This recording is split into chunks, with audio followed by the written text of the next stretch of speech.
Hello, friends, and welcome back to Ghouls Night In, the spooky chat show with your best ghoul friends. I'm Penny Snark. And I'm Midge Monster.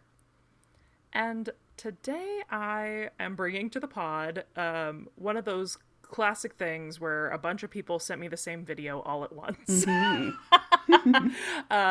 But I had a little bit of prior knowledge about this subject, so I'm excited to share it today. Now, Penny, as a yes or no question, are you familiar with the name Elmer McCurdy? I am. Okay, beautiful. I have also received some videos. I figured that you probably were. But if you, listeners, are not, this is one time that I think I want to bury the lead a little bit and not go too far too fast. So let's just start about talking about who Elmer McCurdy was. So he was born in Maine.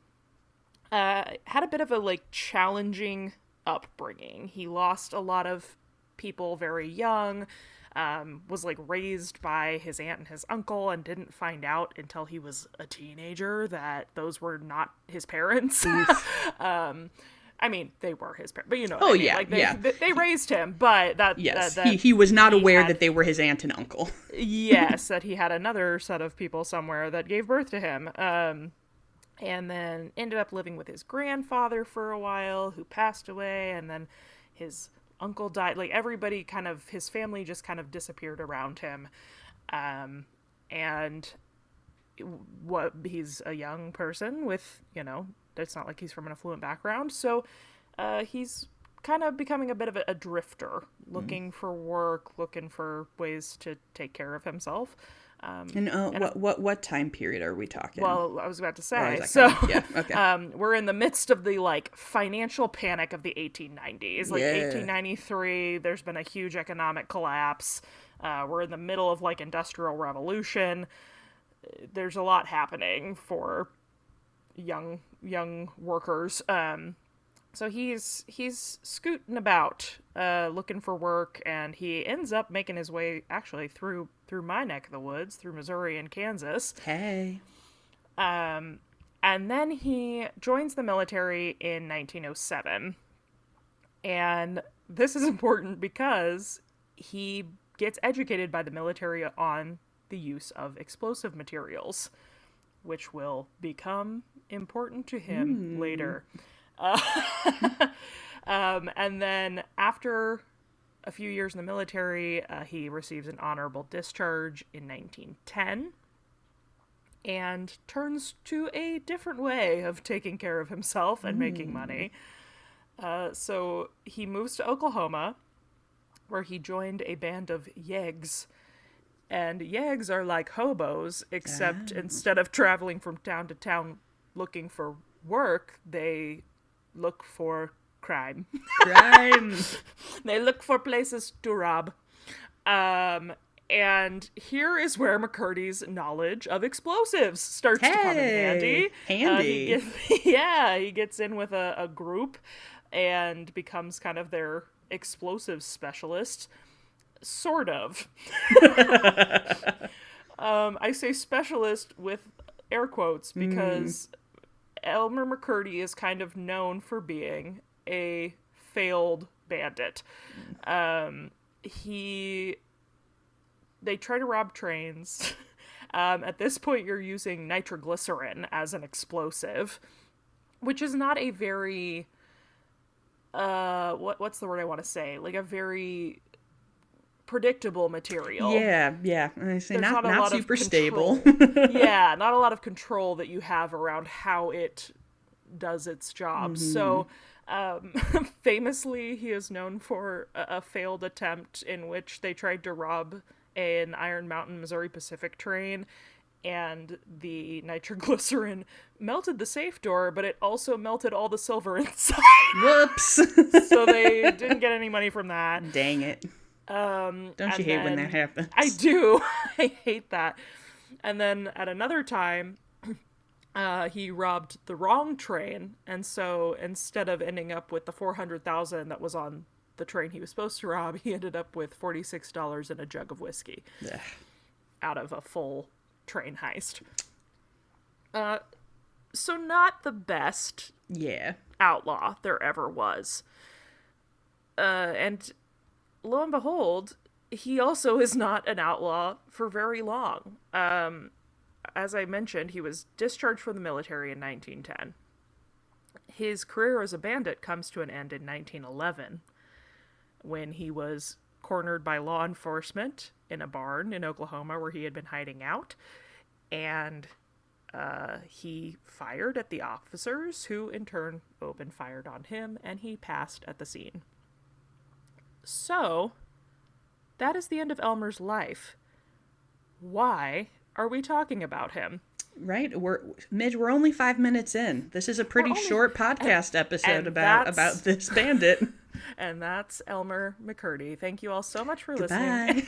Goodbye. This is Ghouls Night In. Do you think we're here to talk about Elmer's life? Oh, this isn't the Bandit cast. This isn't Bandit's Night Out. No, we are here to talk about Elmer's afterlife, of course. Now, fair warning to everyone, this is your death warning. Everything that happens from here on out is extremely wild and disrespectful. Indeed. And just rough. So, prepare thine ears, and let's get into it.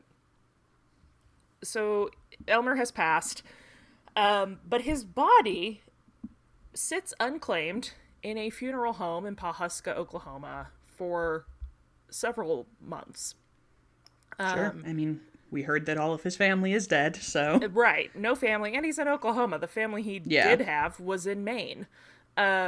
So the History.com article that I read about this said that he was, quote, eerily preserved by a heavy dose of arsenic. Which I thought was a bit odd, because we are well into embalming territory by this point, as we know from my Green Burial episode with Abe Lincoln, which, now, arsenic was heavily used in early embalming, but that is more specifically associated with, like, Civil War time frame. It's 1911. This feels very late for arsenic usage. Get with the times. Get with the time, Pawhuska. And again, we're in small town Oklahoma.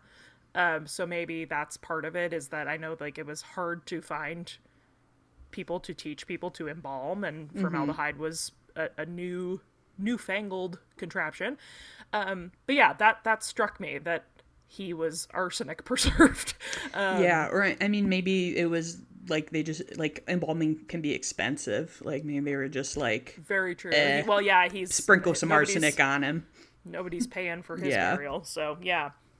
So yeah, arsenic preserved, and word starts getting around in small town Oklahoma that there is a preserved body just chilling at this funeral home, and people get curious, as people do. And people want to come by and want to see the body. Sure. And the undertaker is like, well, wait just a darn minute, I could be making some money off of that. Hey. So he dresses McCurdy's body up, puts him upright, puts a rifle in his hands, and starts charging entry fee to see the, quote, embalmed bandit. Yikes. Far from the first time we've talked about someone corrupt in the funeral industry, but truly. Here we are once again. And he's just getting away with it because, again, no family left. So nobody's coming to claim him. And this goes on until 1916, which, again, he died in 1911. So this guy has been showing this body for 5 years. Yikes. At which point, 2 gentlemen by the name of James and Charles Patterson arrive. And they say, hey, that's our brother. We're here to claim his body, you schmuck. And the Undertaker is like, whoa, my bad. Yeah. Here you go. Here's your brother. Sorry about that. So sorry, my dudes. That's my bad. Here's your brother, and releases the body to them. But of course, they're not his brothers. No. It's more scandal. I say it's more scoundrels. It's more scoundrels. It is these two gentlemen are the proprietors of a traveling carnival. And they turn McCurdy's body into an exhibit titled "The Outlaw Who Could Never Be Captured Alive." Sure. Such a catchy title. Right. The guy who couldn't ever get away not dead. The man who was shot dead and then captured dead because he was no longer alive. For 10 cents. So they put him into their sideshow. He becomes a very profitable sideshow exhibit. And, which I know we've talked about this on the pod before, but like, sometimes I'm like, what? And then I'm like, oh, right, no internet. Yeah. Like, it's true. You got to go and pay your 10 cents if you want to see a weird thing. They're not just in your phone all the time. Well, and I'm like, why would people want to see a preserved dead body? And then I'm like, well, okay, yeah, you can't just like look up a picture of what a corpse looks like, I guess. I mean, that sounds very out of touch, but, you know, sometimes we be forgetting that people weren't just seeing stuff like this every day. It's true. And so he is toured with this group, the Patterson group, for another 5 years, which again, I mean, way to go, Arsenic, I guess. Like, right? He's like really well preserved still at this point, 10 years down the line. I don't know how long typically like a body stays well preserved with formaldehyde, like in a casket, but this, especially because he's been exposed to like open air, like and the elements, moved. Yeah. So crazy. But around 1922, he is taken over by a traveling museum of crime, and then eventually another sideshow that accompanied the 1928 Trans-American Foot Race. It just is getting, you know, when you're going to be in a foot race and you're like, God, I wish I could see a dead body right now. Right? Like, huh? People are wild. And so, you know, 1928, the sideshow world is starting to die out a little bit. So, Elmer is getting moved again. And at this point, again, we've put a lot of years already in between him and when he passed. So the identity of his body is starting to become days of yore. Yeah, we're getting more and more separate. Yes, we're starting to forget who this man is. And he gets, in 1933, sold as a promotional piece for a drugsploitation film called Narcotic.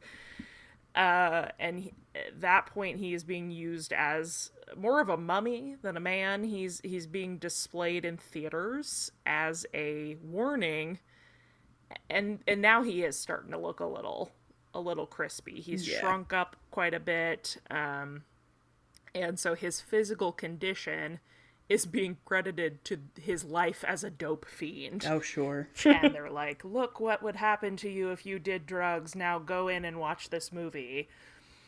Don't know how that's supposed to align, but yeah, sure. It's 1933. We're not questioning things. Yeah. So he makes his way through a few more traveling shows. He made an appearance as a prop in the 1967 Carnival of Horror film She Freak. And eventually was sold off as part of a lot from the Hollywood Wax Museum in the late 60s. He is trucking it. He is. He's going all over. He's all over. So for those of you keeping track at home, it has been, at this point, 55 years since Elmer's death, and he is still making the rounds. His penultimate resting place became the Laugh in the Dark Funhouse in Long Beach, California. Hey! If you are familiar with this story, this is probably how you know it. Mm-hmm. Especially if you're one of ours and this is your weird area of expertise or interest. Laugh in the Dark is like a very classic, famous dark ride. So it was well known, well liked, and because of that, it was being used in 1976 as a filming location for the show The $6 Million Man. This is a couple weeks before Christmas in 1976. And, of course, they're, rearranging things as you do with a film set to make it the most usable for what they're wanting to shoot inside. And there's one area of the house that has this kind of, gallows area. And they're moving that to a different location. And there is a mannequin painted with bright orange glow paint hanging from a noose, and when one of the crew members is adjusting it, the arm came detached, and they look at it and notice, well, that looks an awful lot like human cartilage, tissue, bone. That's no mannequin. That's no mannequin. Oops, all human. So Elmer's body is finally discovered. Again, at this point, we've completely lost who this person is. Yeah. There's no longer any... He's not being toured as the Bandit or whatever. He was just sold off as a wax prop. Yeah. Were you about to say something, Penny? No, I was just gonna say that's not a mannequin. That's my good friend Elmer. That's my boy Elmer. That's my buddy Elmer. So 65 years after his death, we have finally uncovered his body. And again, was of course unrecognizable at this point. He's very, very... He's not a mummy per se, but he does have a mummified... Yeah, he's desiccated. Yeah, he's desiccated. And again, painted orange in day glow. Yeah. Several articles that I read stated that he had fingers missing. Both of his ears were mostly gone because of supposedly wind damage that he incurred while on display at Mount Rushmore. What? bro, what were you doing there? Well, and of course, there's a lot of sensationalization that's happened around this story, right? But one of the articles was and again, these are all none of these are New York Post or whatever articles. Legitimate sources, yeah. History articles. One of them said that it was believed that it was possible that the wind damage was from transportation, from him being strapped to the top of a truck like a Christmas tree. Oh, bud. Just open, exposed corpse to the air.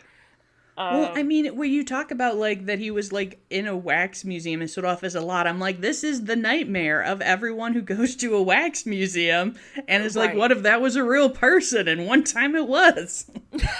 This is actual footage of House of Wax. You exactly. I'm House of Wax, real, second. Confirmed. Confirmed. But the way that they were able to identify him and figure out that this was Elmer was a few things. First of all, they determined that they did basically an autopsy, and the cause of death was a bullet in his chest, which they were able to identify as a turn-of-the-century style bullet casing that hadn't been made since 1910. So they were oh, okay, well, he died presumably way long ago. And then what's extra weird is that he had some stuff in his mouth. And sometimes with corpses or mummies or what have you. This is things like dental fillings or, where we can tell by material. Yeah. Like, oh, okay, he died from somewhere in this time period. With poor Elmer, the things in his mouth were a coin from 1924 and a ticket stub from the Crime Museum of 1922. Wow. There were a few references throughout my reading about, like, when people would come look at him in these exhibits, that they would pay their, like, entrance fee into his mouth. Gross. And at first, the first, like, 1 or 2 times I read that, I was kind of like, that sounds silly. How would that even work? But then the fact that they found coins in his mouth, I'm like, well, I guess maybe that's why they think that, or maybe that's confirmation of that. But weirdly, luckily, we had that context, and it put him in a time frame where they were able to figure out who this was. So at that point, when we finally figure out who he is, there's been, enough identification and research done. It was time to get this poor guy buried. So he was finally buried in April of 1977. He was buried in Guthrie, Oklahoma. They put him next to another famous outlaw named Bill Doolin. And to ensure that no one messed with his body again, they supposedly covered his grave in 2 feet of concrete.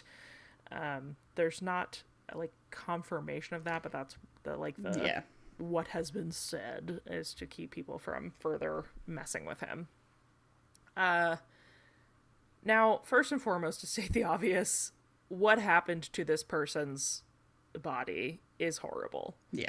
No one's body should be desecrated the way Elmer's was. However, what is really interesting here is that had he been buried in 1911 when he passed, this guy was basically no one. He was a failed outlaw with no family to speak of. There was no one really left to remember him. And yet here we are in now 2025. He's on Ghouls Night In. Talking about Elmer McCurdy. And not only are we talking about him, but there are several books that have been written about him. His story is featured across things that, ghouls like, such as Atlas Obscura. He is in Ripley's Believe It or Not, which was a big thing for me when I was a kiddo. And most recently, which is how I knew about this, in April through June of this year, his story was made into a Broadway musical called Dead Outlaw. That was nominated for 7 Tony Awards, including Best Musical. And again, there's so much... this reminds me a lot of your Death Mask episode, Penny.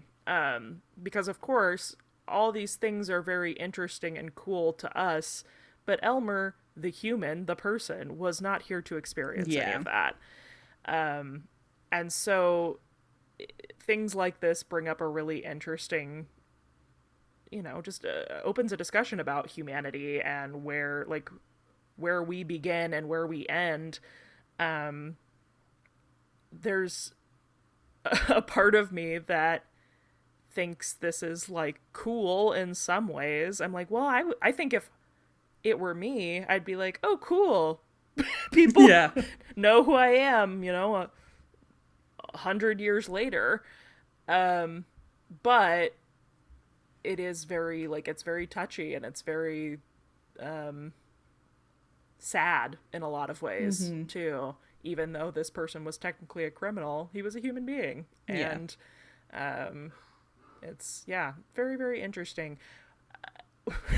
I think I know where you stand on this as the chronic asker for merch of things that say "Don't perceive my corpse." Truly. But would you want to be a famous corpse, Penny? No, I don't think so.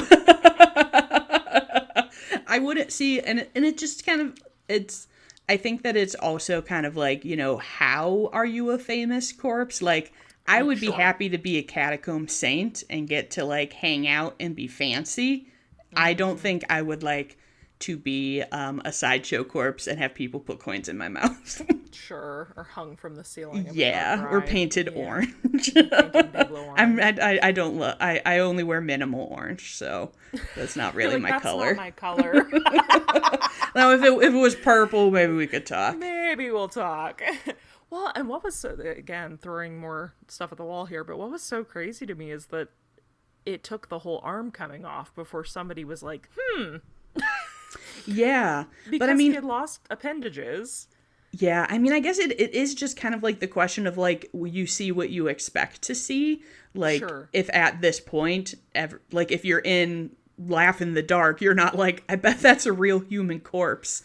Even if you, like, are someone who works there and, like, are in there regularly, you're like, oh, well, obviously, like, this place is full of props and weird mannequins. The one that really got me was that, it's horrible, but it makes me laugh. They said that the way that he was noosed in the gallows section of this dark ride was that there was a hole drilled all the way through the neck to accommodate the rope. And so, someone who did that should have noticed that. Yeah, and they were like, well, it was seeping this weird yellow goo. You know how wax figures right? You know how mannequins seep goo? Yeah, again, just shocking to me. And maybe it was a thing where other people had noticed and they didn't want to be the one to say it.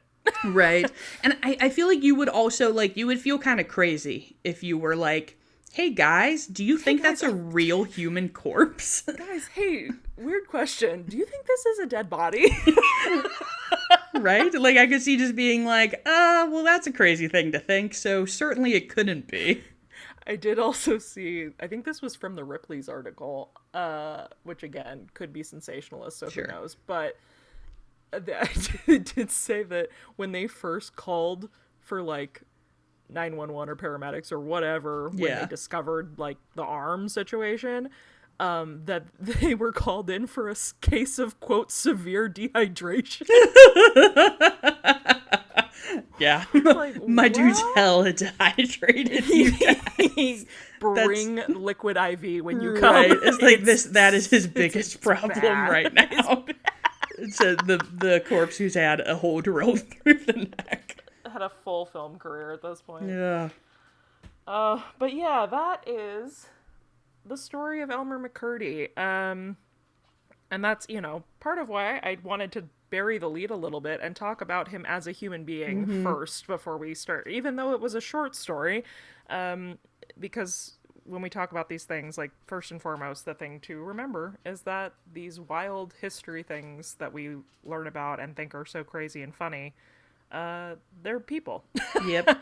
And it's a wild thing to have happened in, like, living history also. Yeah, for like, sure. 1976 is not that long ago, no. And that's so crazy.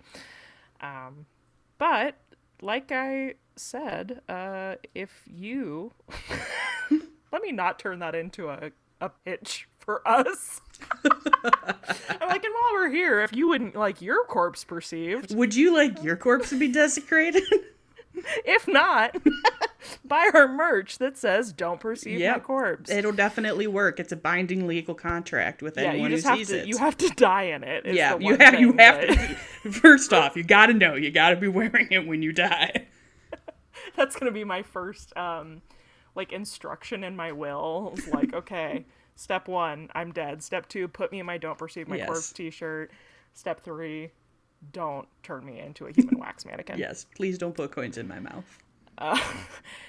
If you are enjoying this pod and you like learning about these weird history tidbits, it would mean so much to us if you would rate